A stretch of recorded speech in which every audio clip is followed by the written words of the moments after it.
My parents said they couldn't afford to take 2 kids on vacation, so my sister went, and I stayed home alone. When they returned, everything in my life changed, because I realized I wasn't forgotten. I was unwanted. And years later, when they needed me, I finally learned what real revenge feels like. My name is Arya. I grew up in a home where love wasn't divided equally. It was weighed, measured, and handed out depending on how convenient it was for my parents. I was the responsible one, the one who didn't cause trouble, the one who didn't need much. My sister Lila was the golden child, bubbly, social, pretty, the kid everyone adored. I didn't hate her. I hated how my parents treated us differently without ever admitting it. But nothing opened my eyes more brutally than the summer I turned 15. That was the summer I learned the truth about my family and the truth about myself. It started with a casual announcement at dinner. My dad said, "We're planning a small family vacation next month. Just a week, nothing too big." I remember smiling. I had never left the state before. A vacation felt magical. Then my mother added, "But we can't afford to take 2 kids. Lila will come with us. Arya, sweetheart, you'll stay home." I froze. I genuinely thought she was joking, but Lila wasn't surprised. She didn't look shocked. My parents didn't exchange awkward glances. They had already decided. I remember asking quietly, why only her? Why not me? My mom didn't even look up from her plate, 'cause she'd appreciate it more. My father added, "And you're more mature. You can stay alone without causing problems." I didn't know a child could feel pain like that. It wasn't just the trip. It was the reality behind it. They didn't think I deserved anything special. They left early on a Saturday. I stood by the door, waving goodbye as they pulled out of the driveway. My sister rolled down the window, smiling. "I'll bring you something," my mom shouted. "Don't burn the house down." And just like that, they were gone. No one checked if I had enough food. No one called the whole week. No one texted, "Are you okay?" For 7 days, I ate cereal for dinner, macaroni for lunch, and leftovers for breakfast. The neighbor asked, "Where's your family?" I lied. "Oh, just out for the day." I slept with the lights on because the house felt terrifyingly empty. When they returned, I expected at least a hug, maybe an apology. Instead, they burst into the house laughing, carrying shopping bags. My sister shouted, "Look what I got." My mom hugged her. My dad filmed her.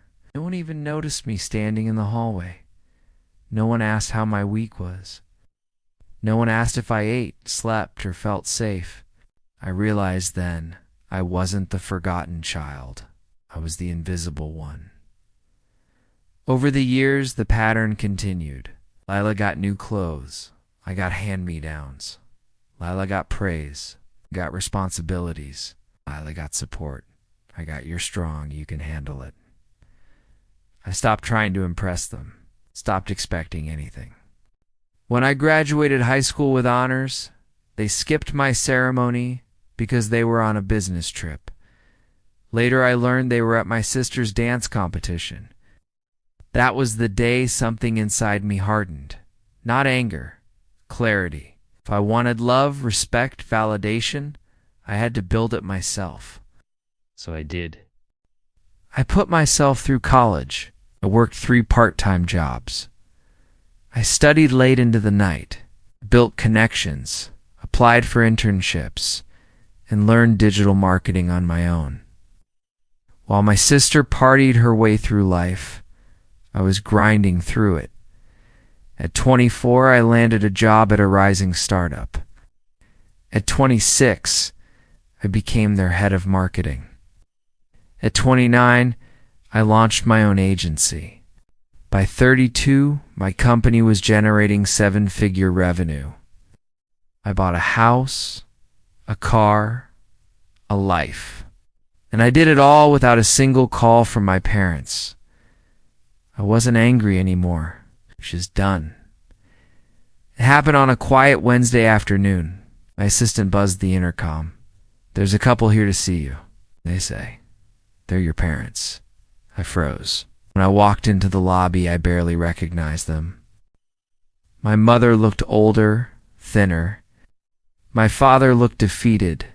They didn't hug me. They looked nervous. Finally, my dad said, We need help, financial help."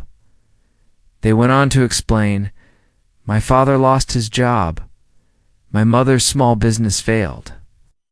My sister got married and moved away and didn't want them living with her." My mother said quietly, "We thought maybe you could let us stay with you, just until we get back on our feet." I stared at them.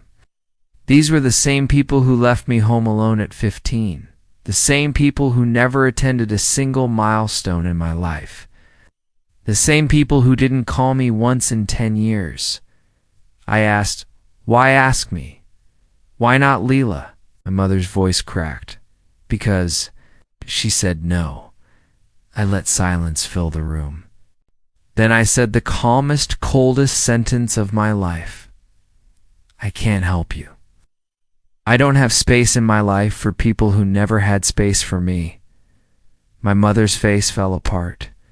My father looked like he might cry, but I felt nothing, just closure.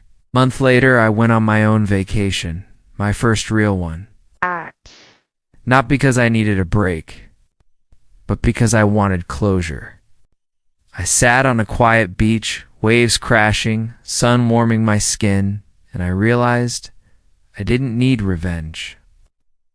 Their life had already delivered it. The daughter they ignored became the only one who could save them. She didn't.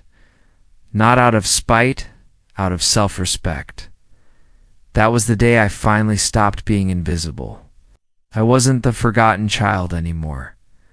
I was the one who walked away, never looked back.